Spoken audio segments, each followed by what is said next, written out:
Good morning, all. Welcome to Learners Academy.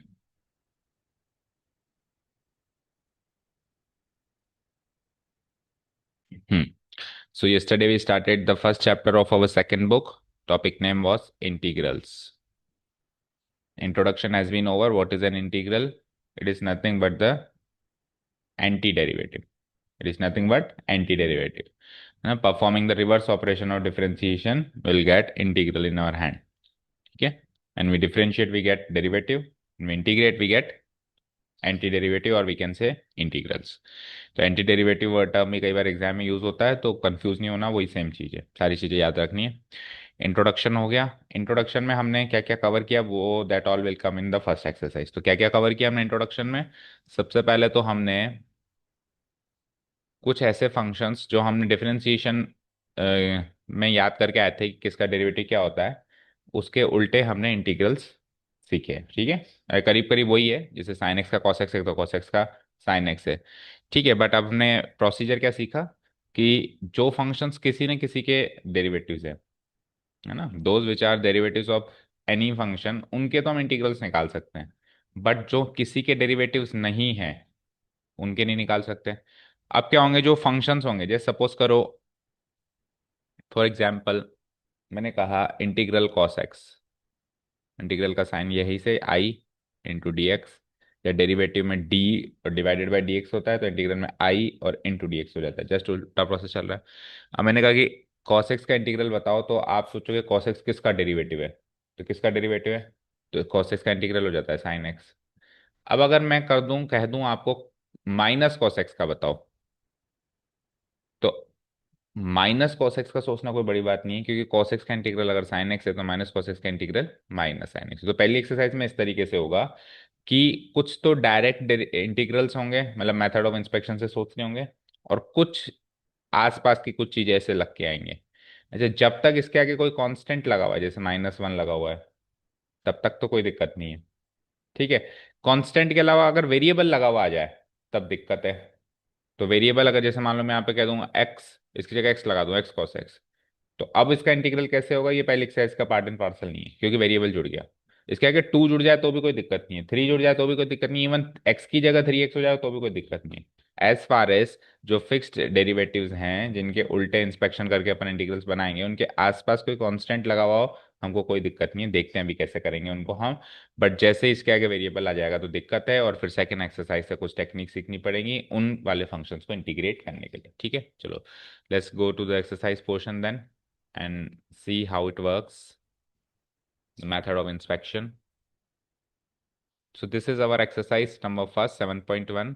शुरू के 5 question में आपको साफ साफ इंस्ट्रक्शंस गिवन है कि we are suppose to use method of inspection. Find an anti derivative, देखो एन लिखा हुआ है, एन मतलब इसके बहुत सारे एंटी डेरिवेटिव है, उसमें से कोई एक निकालो। ठीक है, तो जब उसने कहा ना एन एंटी डेरिवेटिव, तो आपको सी नहीं लगाना, क्योंकि बहुत सारों में से वो भी एक है, उसने कहा था एक ही निकालो, लेकिन इसमें एन नहीं लिखा हुआ, तो यहाँ पे आपको इसका इंटीग्रेशन करते टाइम सी लगाना है। ठीक है, ओके। एंटी डेरिवेटिव का मीनिंग इंटीग्रल खुद बता रहा है, but the method which we are suppose to use is that method of inspection. तो शुरू के 5 सवालों में इंस्पेक्शन चलाएंगे, फिर पूरे चैप्टर में, पूरे कोर्स में, पूरी किताब में कहीं इंस्पेक्शन नहीं चलेगा, फिर डायरेक्ट चलेंगी चीजें। ठीक है, चलो जैसा कि पहला सवाल है sin 2x। अभी भी मैंने कहा, क्या कहा, sin 2x साइन एक्स का इंटीग्रल बता सकते हैं, तो हम sin 2x का भी बता सकते हैं। ठीक है, ये जितने भी इंटीग्रल्स हैं आप देखो, किसी न किसी के डेरिवेटिव्स हैं, किसी न किसी के डेरिवेटिव्स हैं, बस इनके आगे 2 3 -1 ये कॉन्स्टेंट्स जुड़े हुए हैं, तो कांस्टेंट जब तक जुड़ा हुआ तब तक दिक्कत है ही नहीं। ठीक है, ओके। चलो अब देखो इसको कैसे करेंगे। तो मेरे पास है sin 2x, तो गिवन फंक्शन को सबसे पहले मैं ले लूंगा, गिवन फंक्शन को हम सीधे इंटीग्रल में चेंज कर देंगे। कैसे? हेयर देखो इस तरीके से लिखेंगे हम, हमको इंटीग्रल बताना है इसका, तो हम गिवन फंक्शन को सीधे इंटीग्रेंड बना के, कल कुछ नोट्स मेंशन करना थोड़ा सा भूल गए, देखो इस वाली चीज को भी आप नोट डाउन करना है ना, कल बताना भूल गए थे। हम्म, ये टेबल 7.1 पूरी नोट डाउन करना, इसमें कुछ मीनिंग्स हैं कुछ नोटेशंस हैं। देखो अगर ऐसा वाला नोटेशन आ जाए, इसका मतलब है कि आपको एफ एक्स को इंटीग्रेट करना है विद रेस्पेक्ट टू एक्स। ठीक है, इस इंटीग्रल के अंदर इसको क्या कहेंगे, इंटीग्रल, क्या कहेंगे इसको, इंटीग्रल। इस इंटीग्रल के अंदर जो ये फंक्शन है जिसको इंटीग्रेट कर रहे हो एफ एक्स, उसको बोलते हैं integrand. F x in this integral is integrand. जैसे हम डिवाइड करते हैं तो जिसको डिवाइड कर रहे हैं उसको बोलते हैं डिविडेंड, डिविडेंड। तो उसी प्रकार जब इंटीग्रेशन कर रहे हैं तो जिसको इंटीग्रेट कर रहे हैं उसको बोलेंगे इंटीग्रैंड, ठीक है। इस इंटीग्रल के अंदर x होगा वेरिएबल ऑफ इंटीग्रेशन, और जो इसका आंसर में प्लस सी निकल के आएगा वो होगा कांस्टेंट ऑफ इंटीग्रेशन, जिसके रिस्पेक्ट में यहाँ पे dx है ना, तो x है लगा हुआ है, तो x हो जाएगा वेरिएबल ऑफ इंटीग्रेशन, और कांस्टेंट ऑफ इंटीग्रेशन जो c एनी रियल नंबर मुझे मिलेगा। अगर यहाँ dy लगा हुआ है तो वेरिएबल ऑफ इंटीग्रेशन y माना जाएगा। इंटीग्रेट करने का मतलब है प्रोसेस ऑफ इंटीग्रेशन या फाइंड द इंटीग्रल, ठीक है। और f का इंटीग्रल जो होगा, ठीक है, उसको हम किससे डिनोट कराते हैं, capital F x. F function का जो इंटीग्रल होगा वो खुद भी एक फंक्शन होगा, ठीक है, जैसे साइन एक्स का कोसेक्स का, कोसेक्स का माइनस साइन जो भी है, तो खुद भी एक फंक्शन है। तो फंक्शन है तो उसको भी हम एफ से डिनोट कराएंगे, लेकिन उसको कैपिटल एफ से डिनोट कराएंगे, such that F capital F dash X equal to F X. इस फंक्शन का अगर डेरिवेटिव ये है तभी तो इसका इंटीग्रल ये है। तो इसलिए जो आंसर इंटीग्रल आ रहा है उसका डेरिवेटिव निकालें, डैश निकालें, तो वो ओरिजिनल फंक्शन वापस मिलना चाहिए। Integration is nothing but the process of finding integral.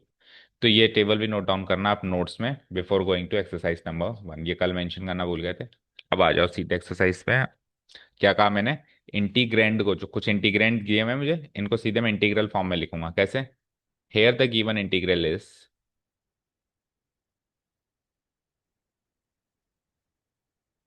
Hair the given integral is,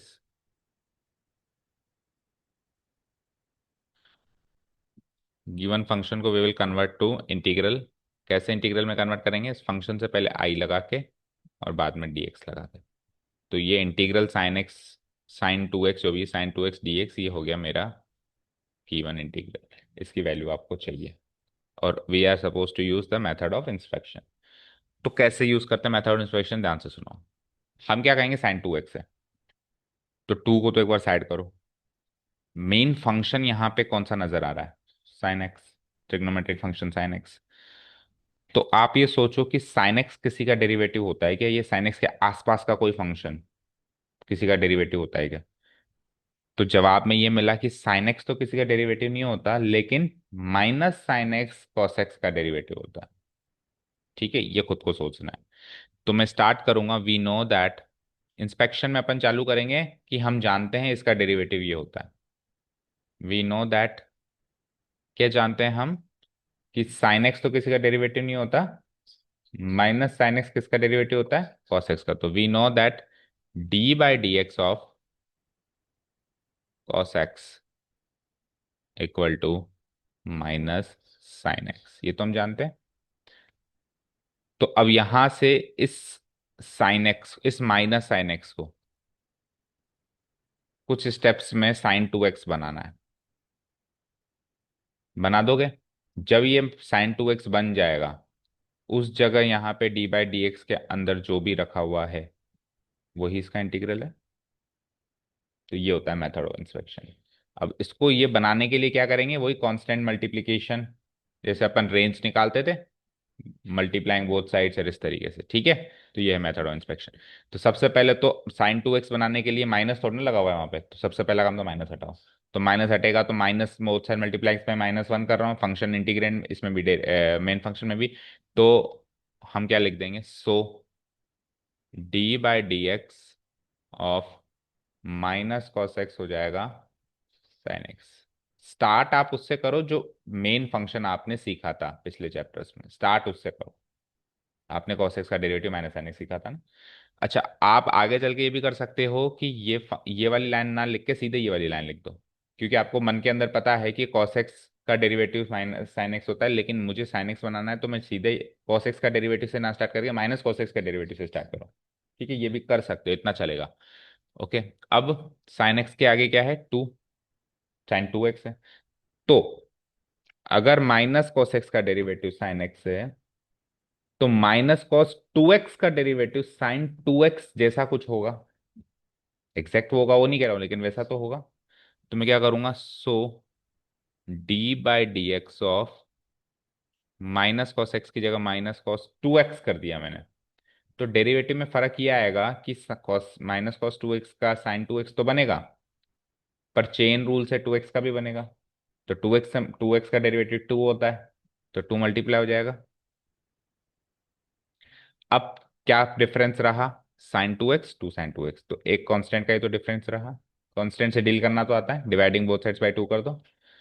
तो हेंस या फिर so d by D x of, इसको अगर मैं 2 से डिवाइड कर दूं, minus cos 2x divided by 2, तो इधर भी 2 से डिवाइड करना पड़ेगा, 2 साइन 2x डिवाइडेड बाय 2, और 2 से 2 कट के क्या मिलेगा? Sign 2x। तो अगर इसका डेरिवेटिव ये है, तो इसका इंटीग्रल वो है। ठीक है, हेंस, हेंस फिर एक लाइन लिखेंगे हम यहाँ पे, hence by using method of inspection,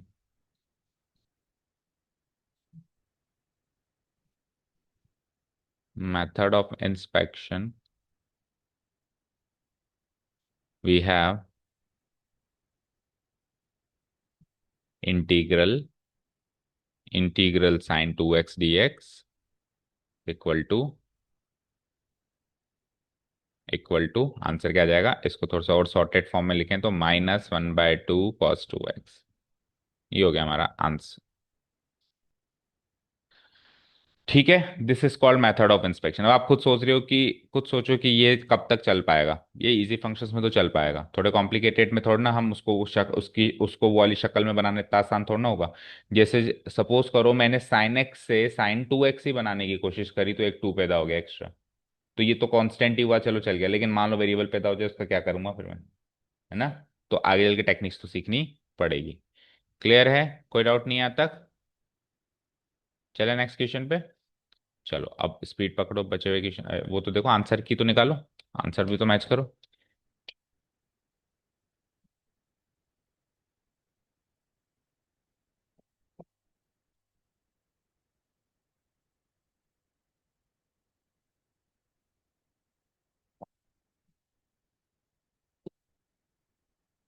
सही है।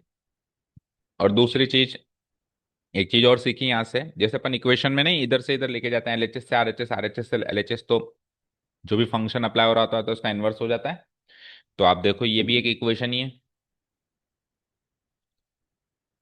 तो इसमें से डी बाई डी एक्स जब उधर गया, तो डी बन गया इंटीग्रल, और डी एक्स डिवाइड हो रहा है, वो बन गया मल्टीप्लाई। तो इंटीग्रल साइन 2x dx, ये डी बाई डी एक्स हटा दो, क्या बन गया आंसर? -cos 2x/2। ठीक है, चलो नेक्स्ट क्वेश्चन पे आ जाओ। Next question is cos 3x। तो cos 3x का सेम उसी पैटर्न पे कर दो आप, थोड़ा सा स्पीड में कर रहा हूं मैं, है ना? इंटीग्रल cos 3x dx, ये सवाल है हमारा, क्वेश्चन मार्क। तो अब cos 3x को छोड़ो, चलो cos x लो। आसपास का फंक्शन कौन दिख रहा है जो किसी न किसी का डेरिवेटिव? cos x। तो cos x किसी का डेरिवेटिव होता है, तो क्या लिखेंगे? We know that derivative of sine x equal to cos x, यानी d by D x of sine x equal to cos x. अब वहां पे कॉस इसको वो बनाना है, तो वहां क्या है? cos 3x, तो यहाँ क्या है? cos x। साइन एक्स का डेरिवेटिव अगर cos x है, तो sin 3x का डेरिवेटिव वैसा कुछ बनेगा। अब वैसा कुछ बनेगा तो कितना पास गया आप देखो, cos sin 3 का डेरिवेटिव कर दो, sin 3 का डेरिवेटिव, और चेन रूल से 3x का भी होगा, तो 3 से cos 3x हो गया। तो जो मुझे बनाना है उसमें 3 एक्स्ट्रा लग गया, तो डिवाइड कर दूं यहाँ पे मैं। So d by D x of sin 3x divided by 3 equal to 3 cos 3x divided by 3, 3 से 3 कट के cos 3x। तो डी बाई डी एक्स को इधर ले आए, तो हेंस वो इस लाइन लिखेंगे, by using method of inspection we have integral cos 3x dx equal to 1/3 sin 3x। Check करो, सही है। और इसमें कोई प्लस ही नहीं लगा हुआ होगा ना? लगा हुआ है क्या? क्योंकि ये एन एंटी डेरिवेटिव है, तो उसके बहुत सारे एंटी डेरिवेटिव्स में ये भी एक एंटी डेरिवेटिव। लेकिन एन अक्षर उस आर्टिकल हटा देना, वो तो फिर प्लस सी भी लगाना है, जैसे बचे हुए छठे क्वेश्चन से आपको प्लस सी लगाना। देखो नेक्स्ट, देखो e⁻²x, here the given integral is e⁻²x dx, question mark, this is the question. Now what we will do, E to the power to X के आसपास का ऐसा फंक्शन सोचो जो किसी न किसी का डेरिवेटिव होता है। E to the power to x किसी किसी फिक्स फंक्शन का एग्जैक्ट डेरिवेटिव होता है क्या? E to the power to x किसका डेरिवेटिव होता है? E to the power to x का derivative e to the power to x होता है। करो, e to the power to x का डेरिवेटिव क्या बनेगा? वो तो नहीं, e to the power to x तो नहीं माने इसका डेरिवेटिव। तो आसपास का फंक्शन सोचो, तो आसपास का फंक्शन है simply E to the power X. तो स्टार्ट हमेशा बेसिक फंक्शन से करो जो आपने डायरेक्ट फॉर्मूला में सीखे हैं। या यूं कहें, आपने चार्ट बनाया कल, तो चार्ट में कुछ डायरेक्ट फॉर्मूला याद किए हैं, उसमें से किसी एक फंक्शन से स्टार्ट करना है आपको इस शुरू के 5 सवालों में। फिर बाद में तो आप बिना पेन उठाए सिंगल स्टेप में भी आंसर दोगे। तो वी नो दैट करके क्या करेंगे, d y d x of e to the power x से स्टार्ट करेंगे। क्या होता है e to the power x? अब आपको e to the power x को टू एक्स बनाना है, तो सो लगाएंगे हम, so d by D x of e to the power to x, करो उसका derivative, two into e to the power to x. तो एज फार एज कोई कांस्टेंट लगा हुआ है, कोई प्रॉब्लम ही नहीं है ना, कांस्टेंट ही तो लगा है, बाकी तो सेम फंक्शन है, डिवाइड कर दें हम। So d by D x of e to the power to x divided by two, इधर टू से डिवाइड करो, two into e to the power to x divided by two, two से two cut के e to the power to x. Hence by using method of inspection we have, hence by using method of inspection we have integral e to the power 2x dx equal to e to the 1 by 2 times e to the power 2x। Answer check करो। Come to the fourth one. Fourth में हमारे पास है given integral ये, ठीक है। अब क्या लिखा हुआ है, ए एक्स प्लस बी का होल स्क्वायर। अब ए एक्स प्लस बी का होल स्क्वायर डायरेक्ट तो किसी का इंटीग्रल होता ही नहीं, होता है क्या? नहीं होता। तो एक बार होल स्क्वायर को भूल जाओ, तो क्या बचा? तो अब ए एक्स प्लस बी किसी का डेरिवेटिव होता है कि वो सोचो।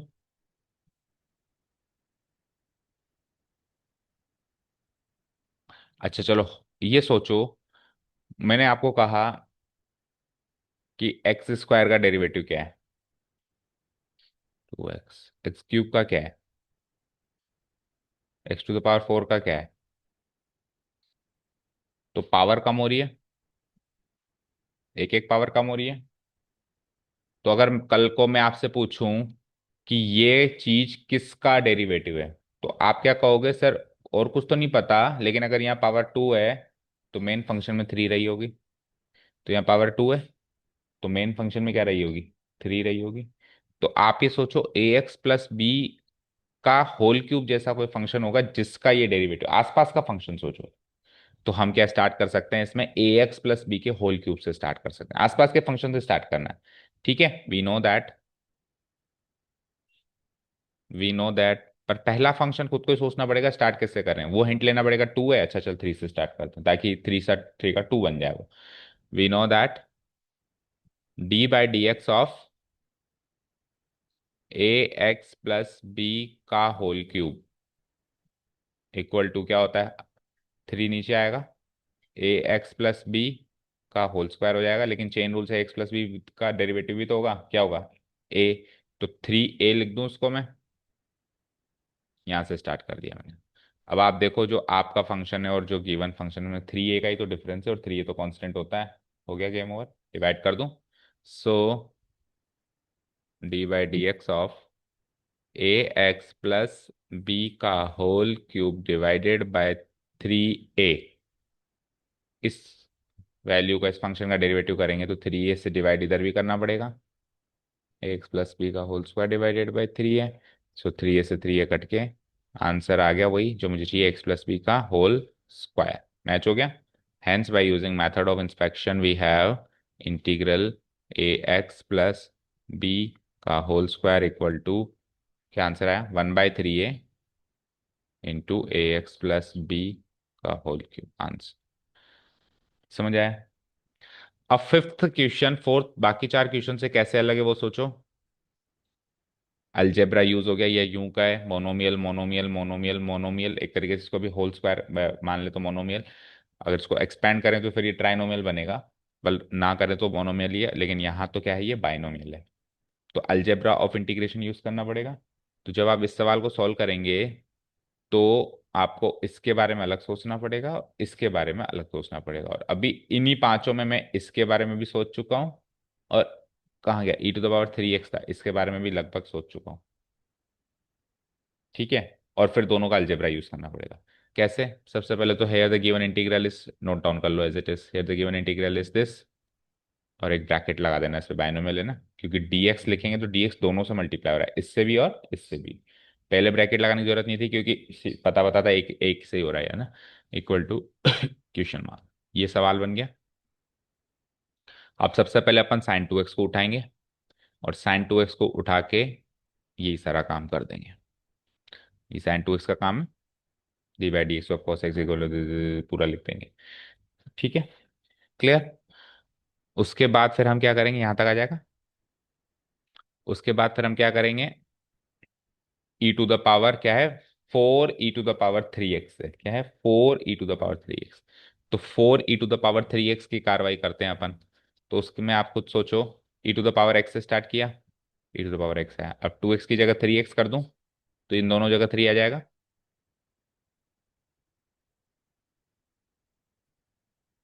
अब 3 तो किसी काम का ही नहीं है, तो 3 काम का नहीं है, तो 3 से डिवाइड करवा दूं।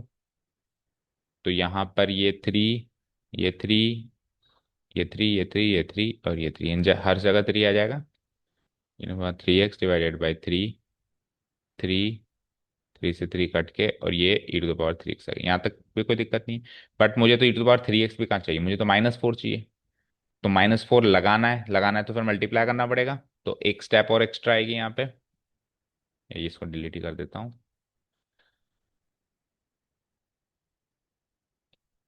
सो एक स्टेप और एक्स्ट्रा आएगी। सो d/dx ऑफ, -4 से मल्टीप्लाई करा दूं तो -4/3 e⁻3x, -4 से मल्टीप्लाई कराते वो भी -4 e⁻3x हो जाएगा। अच्छा, वन मोर थिंग, माइनस भी लगाने की जरूरत नहीं, क्योंकि वो तो अलजेब्रा में कवर हो जाएगा। तो डू वन थिंग, ये माइनस भी मत लगाओ, केवल 4 से मल्टीप्लाई कराओ। ठीक है, समझ आया? ओके। सो यहां से मैं लिख दूंगा, hence by using method of inspection we have integral 4e⁻³ dx मत लगाना, भूल जाना नहीं तो अनर्थ हो जाएगा। 4/3 e⁻³ अब जो पहले लिख के आए हो उसको मान लो इक्वेशन 1, और जो दोबारा लिख के आए हो इसको मान लो इक्वेशन 2। और उसके बाद फिर एक लाइन लिखेंगे, now by using method of inspection, oh sorry, now by using algebra of integrals. तो कल जो नोट्स लिखे थे वो लिखने में जरूरी है ना, अब यूज हो गया algebra. Now by using algebra of integrals we have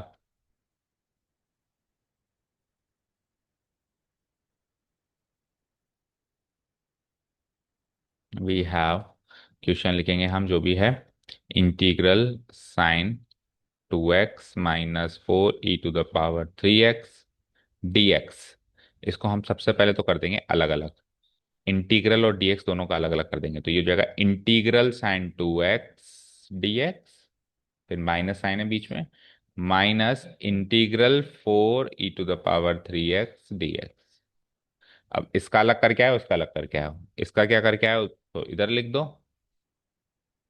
-12 cos 2x -12 cos 2x, minus already लगा हुआ है, और इसका क्या करके आए हम, 4/3 e⁻3x। ठीक है, सामने लिखेंगे फ्रॉम इक्वेशन 1 एंड 2। ये वैल्यूज हमने कॉपी की। आंसर मैच करो।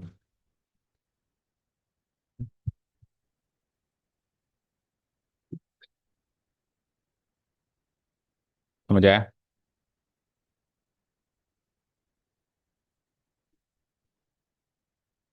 तो इस तरीके से अलजेब्रा ऑफ इंटीग्रल्स को मैं इनफाइनाइटली यूज कर सकता हूँ, इनफाइनाइट टर्म्स के लिए, कुछ और प्लस माइनस हो तो अलग अलग कर दिया। इंटीग्रल और डीएक्स दोनों से लेकिन मल्टीप्लाई में हो तो अलग अलग नहीं कर सकते।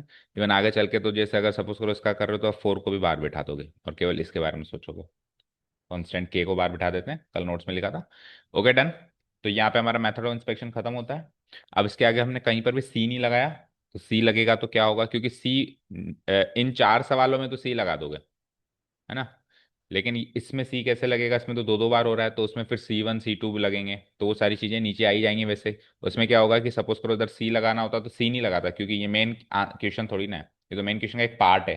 तो सी नहीं लगाता, C1 लगाता। अभी इसमें नहीं लगाना आपको, क्योंकि इसमें तो आपको चाहिए ही है ना एन एंटी डेरिवेटिव, है ना, एक ही चाहिए। और इक्वेशन 2 में मैं क्या लगाता, C2 लगाता। फिर जब मैं मर्ज करता इनको, तो यहाँ से C1 मिलता मुझे और यहाँ से C2 मिलता, तो नेक्स्ट स्टेप में मैं क्या कर देता, ये पूरा पार्ट लिख के, मेन फंक्शन वाला पार्ट लिख के C1 प्लस C2 की जगह C लगा देता और वहां पे लिख देता where C equal to C1 plus C2। भाई वो भी एक कांस्टेंट है, ये भी एक कांस्टेंट है, कांस्टेंट कांस्टेंट मिलकर अगेन कांस्टेंट बन गया। तो इस तरीके से करना भी, नीचे आ जाएगा ये वाला पार्ट। ठीक है चलो। अब आ जाओ नीचे के सवालों में। अब अपन मेथड ऑफ इंस्पेक्शन नहीं यूज करेंगे कि उसका ये था उसका वो था, थोड़ा सा डायरेक्ट चलेंगे ना। डायरेक्ट तरीका क्या है वो सीखेंगे। ये पूरे चैप्टर में आप कहीं पर भी इस तरीके से मेथड मेथड इंस्पेक्शन चलेगा, पर हमारे माइंड में चलेगा, हम माइंड में सोचेंगे कि कौन किसका डेरिवेटिव था, लिखेंगे नहीं, है ना।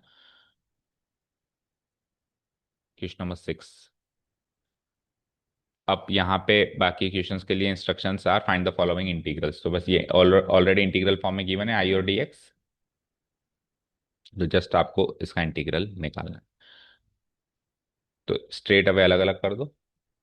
इक्वल टू, और क्या सीखा था अपन ने, पांचवी प्रॉपर्टी में थर्ड और फोर्थ का कॉम्बिनेशन था, अलग अलग करके कांस्टेंट भी बाहर निकाल दो। तो इसको मैं लिख देता हूँ 4 टाइम्स इंटीग्रल e⁻³ प्लस, अब ये इंटीग्रल 1 × dx को मैं इंटीग्रल dx लिख सकता हूँ। ठीक है, 4 एज इट इज मल्टीप्लाई। अब देखो इसको कैसे करेंगे। तो देखो एक चीज समझो, e⁻³ का इंटीग्रल करना है, तो e⁻x टाइप का जो फंक्शन होता है उसका इंटीग्रल वही होता है। तो e⁻x का अगर इंटीग्रल e⁻x ही होता है, तो e⁻3x का इंटीग्रल e⁻3x ही होगा। बट चेन रूल से 3x का भी कुछ होगा, तो वो कुछ क्या होगा वही तो सोचना है। तो जब अपन डिफरेंशिएशन करते हैं तो इस 3x का डेरिवेटिव जो होता है 3, उससे मल्टीप्लाई कराते हैं। तो अभी इंटीग्रेशन करेंगे तो इस 3x के डेरिवेटिव से डिवाइड कराएंगे, डिवाइड डेरिवेटिव से ही कराएंगे, उधर डेरिवेटिव से इंटीग्रल से मत डिवाइड करवा देना ना। 3x का डेरिवेटिव सोचो मन में 3, तो 3 से मल्टीप्लाई कराएंगे, अभी हम उससे डिवाइड करा। ठीक है, तो ये क्या हो जाएगा 4 × e⁻³ डिवाइडेड बाई 3। ठीक है, प्लस इंटीग्रल dx हमने सीखा था याद करो, x ही होता है। ठीक है, अच्छा क्योंकि हमने अलग अलग कर दिया तो अब वो C1 C2 करना पड़ेगा, प्लस C1, ये पार्ट का इधर खत्म हुआ। प्लस इंटीग्रल dx कल सीखा था हमने, क्या होता है, क्योंकि ये 1 dx है, तो वन का x ही होता है ना, तो 1 dx ना लिख के dx ही लिखते हैं, ये x। और इसमें से भी कांस्टेंट निकल के आएगा C2। और नेक्स्ट स्टेप में हम 4/3 e⁻³ हो गया ये, प्लस x वेरिएबल पोर्शन पहले लिख लेंगे, और C1 प्लस C2 की जगह ओनली C लिख देंगे, और मेंशन करना पड़ेगा लेकिन where C equal to C1 plus C2, ये मेंशन करना जरूरी है अगर आपने दो कांस्टेंट को मर्ज करके एक लिखा है तो। आंसर देखो। अच्छा सेवन्थ में देखो, मल्टीप्लाई तो हो रहा है लेकिन कांस्टेंट मल्टीप्लाई नहीं हो रहा, वेरिएबल मल्टीप्लाई हो रहा है। अब वेरिएबल मल्टीप्लाई हो रहा है तो ये तो अभी तक सीखा ही नहीं। तो हम अब ऐसे इस एक्सरसाइज में जो हमने स्किल्स सीख ली ना, उन्हीं स्किल से काम चलाना है। ऐसे मान के चलो अगली स्किल्स अगली एक्सरसाइज में मिलेगी, जो है उससे ही काम चलाओ। कई बार हमको रिसोर्सेज उतने ही मिलते हैं, इसी से काम चलाओ भैया, अगली के आगे देखेंगे, आगे दे देंगे और रिसोर्सेज। तो अब इसमें तो अगर मल्टीप्लिकेशन में भी कोई चीज़ आ जाती है, तो हमको उसको ऐसे फंक्शन में कन्वर्ट करना है इंटीग्रेट करने से पहले, जिसको इंटीग्रेट करना हमको आता है, जित हमारे पास जो स्किल्स हैं उनसे हम किस टाइप के फंक्शन में इंटीग्रेट कर सकते हैं उसकी शक्ल का इसको कन्वर्ट करना है। तो हम क्या करते हैं, इसको मल्टीप्लाई करा देते हैं, तो उस शक्ल का कन्वर्ट हो जाएगा ये इंटीग्रल करने से पहले ही। तो x² × 1 माइनस x² × 1/x², 1 आया ना, dx। अब तो ये ऐसा फंक्शन बन गया जिसको हम इंटीग्रेट कर सकते हैं, कर दें अलग अलग, integral x² dx using algebra derivatives, और ये क्या हो जाएगा 1 dx यानी dx। अब x² का डेरिवेटिव, तो ये पॉलिनोमियल फंक्शन का डेरिवेटिव करना सीखा था हमने, x⁻n का क्या बनता है x⁻n+1, और जो ऊपर है वही नीचे, रूल्स याद है ना। तो x² का क्या होगा x³ और जो ऊपर है वही नीचे, माइनस डी एक्स का, अच्छा प्लस सी वन लिखना पड़ेगा ही, प्लस सी वन माइनस डी एक्स का एक्स प्लस सी टू। नेक्स्ट स्टेप में x cube by three minus x plus c, where C equal to C one plus C two. अच्छा आगे चल के कुछ सवालों में फिर हम ये अलग अलग लिखना छोड़ देंगे, क्योंकि ये इतना इजी फंक्शन है कि इसका एंटी डेरिवेटिव कर दिया, इसका एंटी डेरिवेटिव कर दिया एक ही स्टेप में और डायरेक्ट ही सी लिख दिया। ठीक है, ये सी वन प्लस सी टू ये लिखना भी छोड़ देंगे जैसे जैसे एडवांस होते जाएंगे। चले नेक्स्ट देखो answer.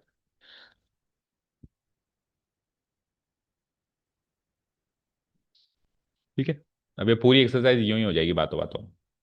X square plus B X plus C D X करना है, अलग अलग कर दें स्ट्रेट अवे। क्या बनेगा बताओ, ए को बाहर निकालो, fourth and third and fourth property को मिक्स करके ए बार गया integral x square d x, B A B C ये सारे आर्बिट्रेरी कॉन्स्टेंट्स ही मानने हैं आपको पूरे कैलकुलस में।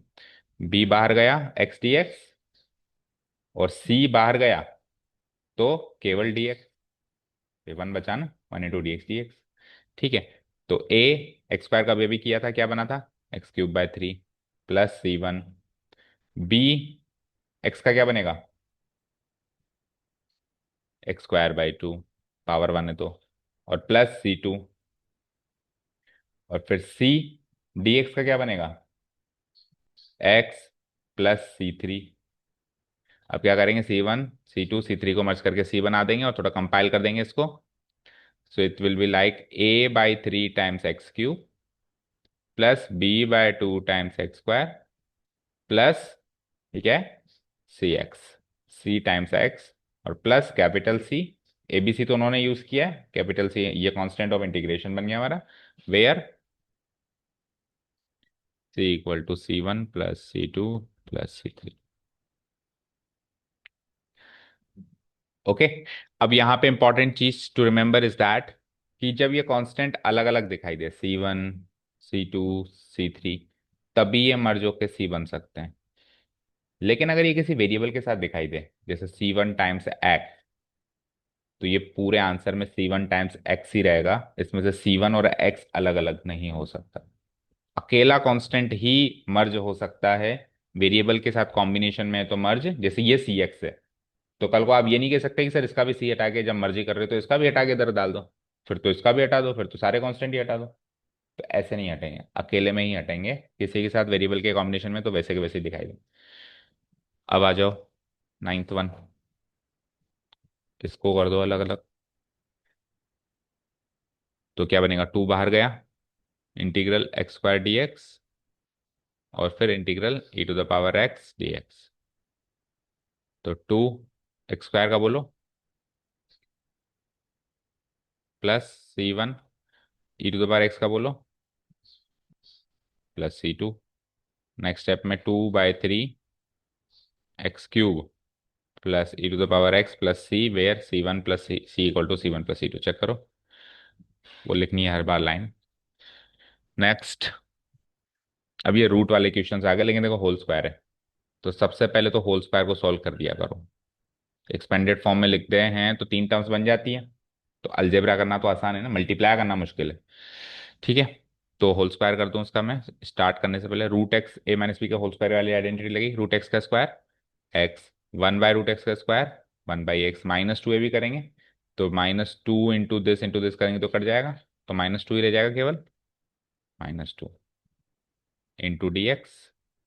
अब तो इसको अलग अलग कर दें, इंटीग्रल एक्स डी एक्स अलग हो गया plus integral one by x d x अलग हो गया, और फिर माइनस टू को तो बाहर निकाल दो और इंटीग्रल डी एक्स अलग हो गया।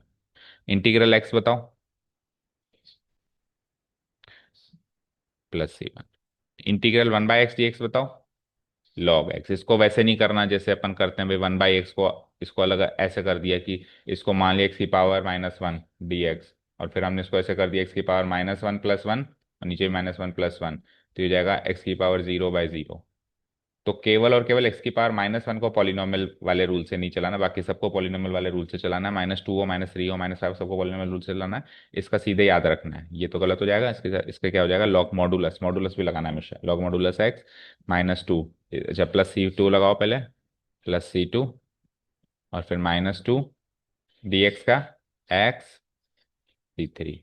नेक्स्ट स्टेप में मर्ज कर देंगे, देखो आंसर C1 + C2 + C3 को मर्ज कर देंगे, बचेगा x² / 2 plus log modulus x minus 2x। हो गया। चलो नेक्स्ट आ जाओ। अब इसमें हम मल्टीप्लाई करना ही नहीं सीखे, अभी तो डिवाइड करना तो बहुत दूर की बात है ना। तो इजी तो बनाना पड़ेगा। तो इजी बनाना भी बड़ा आसान है, इसमें अलग अलग कर दो, स्प्लिट कर दो सबको। ठीक है, तो तीन टर्म्स बन जाएंगे। तो बताओ इंटीग्रल x³ / x², क्या बनेगा, x³ / x बन जाएगा, plus 5x² / x², 5 minus 4/x², ऐसे लिखेंगे इसको। इसका करना है अब आपको, इजी हो गया काम। चलो कर दें अलग अलग, x dx प्लस 5 तो बाहर जाएगा, तो ओनली dx, फिर -4 बाहर जाएगा, तो क्या बनेगा 1/x² टाइम्स dx, 1/x² ही बचा यहाँ से। ठीक है, तो इंटीग्रल x बताओ, +C1, 5 इंटीग्रल dx बताओ, +C2, -4 तो गया बाहर। अब 1/x² का क्या रहेगा वो सोचना है आपको, क्या रहेगा सोचो। वो सॉल्व होके क्या होगा,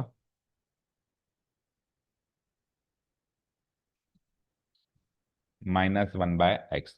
देखो आपने ये चीज याद करी थी, याद करो कि 1/x का डेरिवेटिव क्या होता है।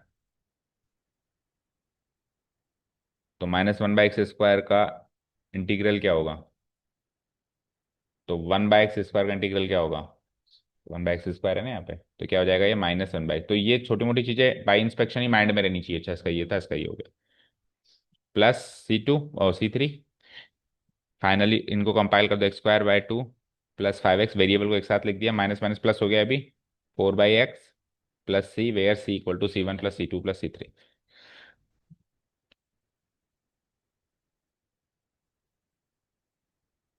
ठीक है, नेक्स्ट।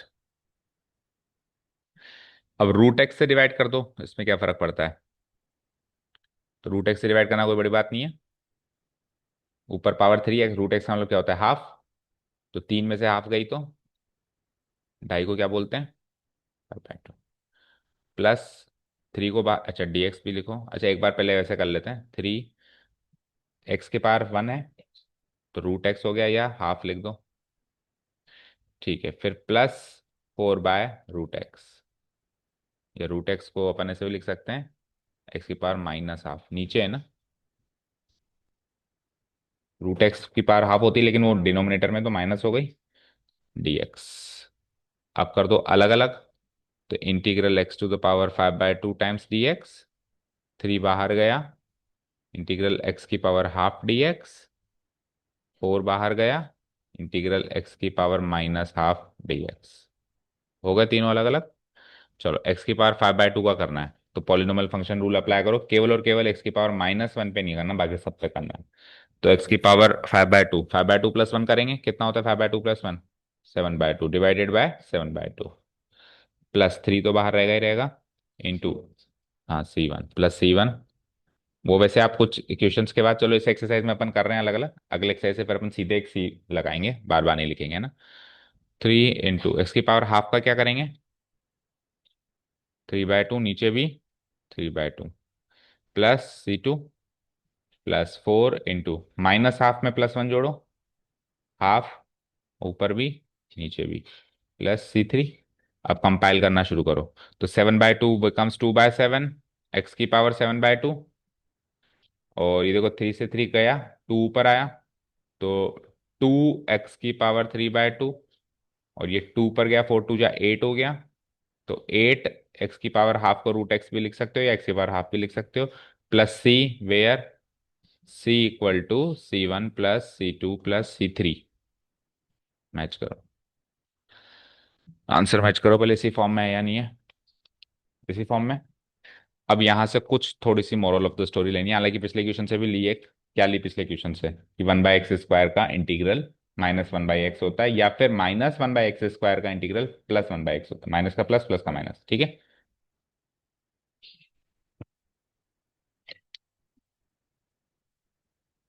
ध्यान से देखो, यहाँ पे हमने √x का इंटीग्रल करना सीखा है, जो आपको डायरेक्ट कभी ना कभी याद रखना पड़ेगा। क्या होता है √x का इंटीग्रल,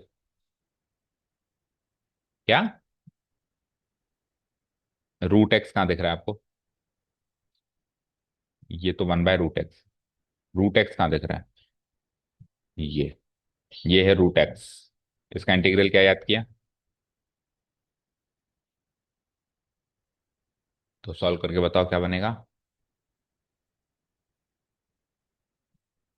तो ये आगे के लिए डायरेक्ट याद करो, क्योंकि रूट एक्स ये बार बार ऐसी चीजें रिपीट होगी। और साथ में 1/√x का भी याद करो, वो उसके जस्ट आगे रखा हुआ है। क्या बनेगा? 2√x। 4 को तो भूल जाओ ना। इस वाले पोर्शन का क्या बना चेक करो। तो 2 ऊपर आया, 2√x।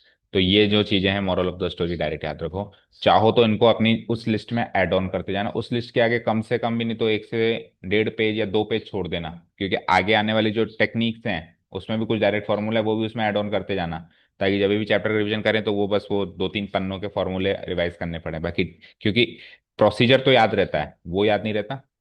तो इसको ऐड ऑन कर देना। रूट एक्स का इंटीग्रल 2/3x के इंटीग्रल है, इंटीग्रल तो ऐसे लगाना dx।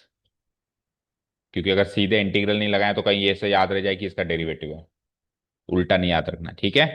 चलो नेक्स्ट, याद हुआ ये? अब अगले किसी सवाल में रूट एक्स या 1/√x आएगा तो सीधे बताओगे। 2/3 x⁻³ तो रूट एक्स का, और 2√x 1/√x का। आ जाओ देखें। 13th में देखो। वैसे तो ये क्यूबिक पॉलिनोमियल और डिवाइडेड बाय x-1 है, डिवाइडेड बाय x होता तो सही रहता, सबसे डिवाइड कर दे, लेकिन x-1 है। तो ऐसे क्वेश्चन में पहले तो उसको करो ट्राई फैक्टराइज करने की। पहले तो कोशिश करो फैक्टराइज करने की। जैसे कि इसमें फैक्टराइज करेंगे ना तो हो जाएगा, क्योंकि पहली एक्सरसाइज चल रही है तो सारी चीजें स्मूथली और इजी इजी चलेंगी, है ना। फैक्टराइज करने की कोशिश करो, फैक्टराइज हो जाएगा। डिवाइड करने की कोशिश करो, डिवाइड हो जाएगा। एक्सपेंड करने की कोशिश करो, एक्सपेंड हो जाएगा। लेकिन आगे चल के इतनी आसानी से चीजें नहीं होंगी। तो हम क्या करते हैं, इन दोनों में से फैक्टर कॉमन निकालते हैं। क्या निकलेगा बताओ? बचेगा क्या? और x-1 से क्या फैक्टर कॉमन आएगा? 1 बचेगा क्या? Divided by x-1 into dx। x-1 again can be taken out as common, divided by, तो जो तंग कर रहा था वही कट गया, इंटू dx भी रहेगा। तो ये तो गेम ही ओवर हो गया। x² + 1 का इंटीग्रल करना है। तो हमको तो फंक्शन सिंप्लीफाई करना था, इंटीग्रल करना तो अभी भी देखो जैसे डिफरेंशिएशन में होता था ना, डिफरेंशिएट करना तो काफी आसान था, उसके आसपास की चीजें। तो इंटीग्रल तो एक ही स्टेप में हो जाएगा अभी। अलग अलग कर दो बस, x² dx plus integral dx। So it will be equal to x³ / 3। It will be equal to x plus c। इधर c1 c2 लगाई देना, where c equal to c1 + c2। समझ आया? अब बात करते हैं कि अगर यहाँ पे ये दोनों सेम नहीं आते या आ जाते, फैक्टराइज इतनी आसानी से जैसे ये फैक्टराइज हो गया, पहली चीज तो ये फैक्टराइज हो ही नहीं पाता। और अगर हो भी गया तो ऊपर नीचे सेम नहीं आते, फिर क्या करते हैं ना। ठीक है। तो चलो ऊपर नीचे सेम ही आएंगे, मान लो इधर और इधर सेम नहीं आएंगे, ये तो अगले एक्सरसाइज का पार्ट एंड पार्सल है, क्योंकि फिर तो क्वेश्चन रूल लगता है, जैसे अपने यहाँ पे लगता है क्वेश्चन रूल, वैसे इधर भी लगेगा प्रोडक्ट रूल, क्वेश्चन रूल। अभी देखेंगे उसको भी, है ना। तो ऊपर नीचे सेम नहीं आता, वो तो अभी इस एक्सरसाइज में डिस्कस नहीं कर सकते। लेकिन इस एक्सरसाइज में ये डिस्कस जरूर कर सकते हैं कि यहाँ पे सेम नहीं आता तो क्या करते। तो हम इसको इस x-1 से जनरल तरीके से डिवाइड करते हैं, जैसे किया जाता है polynomial division, long division method. इसमें 100% ये यहाँ पे कुछ ना कुछ बन के आ जाता, और फिर उसको इंटीग्रेट कर देते।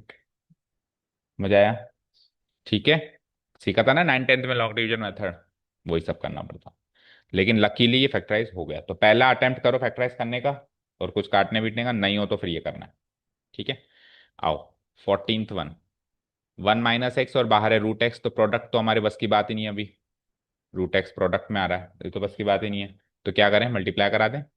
तो इंटीग्रल 1 × रूट x यानी रूट x dx, और माइनस ये x × रूट x यानी x⁻³ dx। अच्छा, अभी अभी रूट x डायरेक्ट याद करवाया था मैंने, बताओ क्या बनता है? 2/3 x⁻³ और अब इसका तो अलग से देखना ही पड़ेगा, तो 3/2 में एक और जोड़ दो 5/2, और 5/2 नीचे आएगा तो 2/5 प्लस चेक करो। दो एक दो स्टेप्स मैंने स्किप कर दिए, c1 c2 लिखने वाले वो लिख ही लोगे आप। नेक्स्ट चले। देखो बड़ा स्मूथली चल रहा है अभी। 15th। अगेन वही सेम चीज, रूट x से मल्टीप्लाई करना बस की बात नहीं है। तो यहाँ पर भी बस की बात नहीं है। तो ये वाला तो कर लो होमवर्क मार्क, कोई रूट एक्स से मल्टीप्लाई होगा, बस कुछ नहीं होगा। तो ये बन जाएगा एक्स की पावर 2 + ½ यानी 5/2। ये 1 + 5/2 यानी 1 + ½ यानी 3/2 पावर हो जाएगी एक्स की। और यहाँ पे जन बस रूट एक्स ही रह जाएगा। हो जाएगा अलग अलग। अब आओ कुछ ट्रिग्नोमेट्रिक फंक्शंस और इनके कॉम्बिनेशन पे आ गए अपन। तो ये भी इजी है वैसे तो, अलग अलग कर दो straight away. So this is 2 integral x dx -3 integral cos x dx। Dot जरूर लगाना ना, डॉट नहीं लगाएंगे तो वो ऐसा ना लगे कि उसी का फंक्शन है ना। +e⁻x dx। डन। 2 x का इंटीग्रल -3 cos x का इंटीग्रल +sin x नॉट को, क्योंकि sin x का डेरिवेटिव cos x होता है। जवाब में सी आना चाहिए, तो सवाल में सी है ना। सवाल में सी है तो नेगेटिव नहीं होगा, और ये नेगेटिव ऑलरेडी बाहर है, वो है ना e⁻x का +c। ये 2 से 2 काट दो आंसर। देखो x² -3 sin x +e⁻x +c, where c = c1 + c2 + c। चलो 19 पे आओ फटाफट। अब ये देखो, थोड़ा सा हमारे ऐसा लग रहा है रेंज से बाहर गया। sec² x/cos x²। तो कोई बात नहीं, इसको पहले सिंप्लीफाई करो। ऐसे मानो कि है ना कि ये इंटीग्रल नहीं करना, क्लास 10th का सवाल है, इस पार्ट को सिंप्लीफाई करना। तो क्या करते हैं आप, sec², वैसे तो आपको डायरेक्ट याद होना चाहिए sec/cos tan होता है, डायरेक्ट याद होना चाहिए ये चीज क्लास 12 के बच्चे को, कि sec/cos क्या होता है, tan होता है। चलो डायरेक्ट याद नहीं है तो फिर कन्वर्ट तो कर ही दोगे, sec² x बोले तो 1/cos²x, और cos x² यानी 1/sin²x dx। तो ये हो गया sin²x/cos²x यानी कि इंटीग्रल tan²x। अब उसको बड़ी मुश्किल से तो हमने tan²x बनाया, लेकिन फिर फंस गए, क्योंकि tan²x भला किसका डेरिवेटिव, अभी तो हम मेथड ऑफ इंस्पेक्शन ही सीख रहे हैं सर। तो हमको तो tan²x का डेरिवेटिव पता ही नहीं है। तो हम इसको ऐसे फंक्शन में कन्वर्ट करेंगे जिसका जो किसी न किसी का डेरिवेटिव होता है। तो tan²x तो किसी का डेरिवेटिव नहीं होता, पर sec²x तो किसी का डेरिवेटिव होता है। तो tan²x को sec²x बनाना कोई बड़ी बात है क्या? क्या लिख सकते हैं? हम्म tan²x को वन बाय सेक²x। तो cot²x तो किसी का डेरिवेटिव नहीं होता ना भाई। sec²x किसी ना किसी का डेरिवेटिव होता है, या फिर cosec²x होता है ना। अब cosec तो दूर दूर तक चांस ही नहीं दिख रहा, लेकिन tan²x को sec²x बनाया जा सकता है। कैसे? कौन सी आइडेंटिटी बताओ, क्या लिखूं मैं इसको फिर?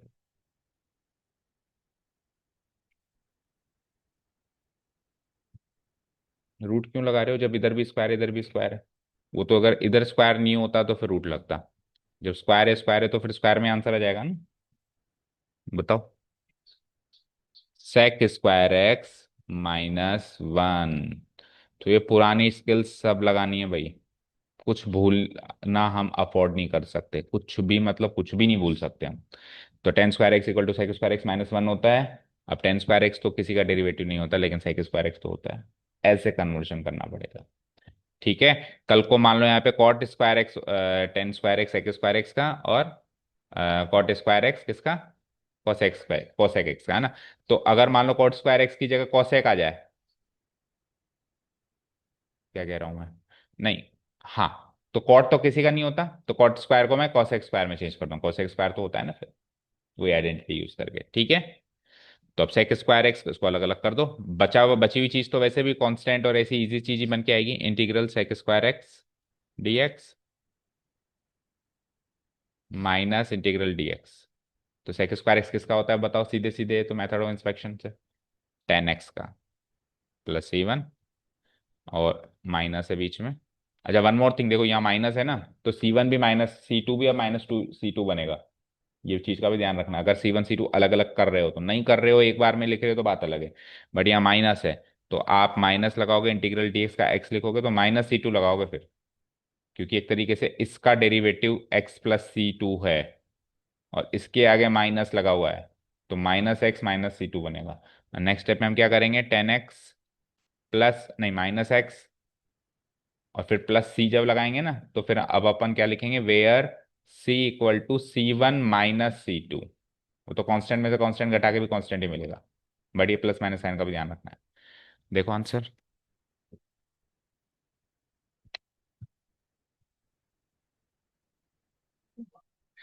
जो फाइनल कांस्टेंट ऑफ इंटीग्रेशन है वो तो प्लस में ही लगाना है, final constant of integration plus में ही लगाना है, बीच के माइनस प्लस लगा दिया तो उनको फिर उसी फॉर्म में चेंज कर देना।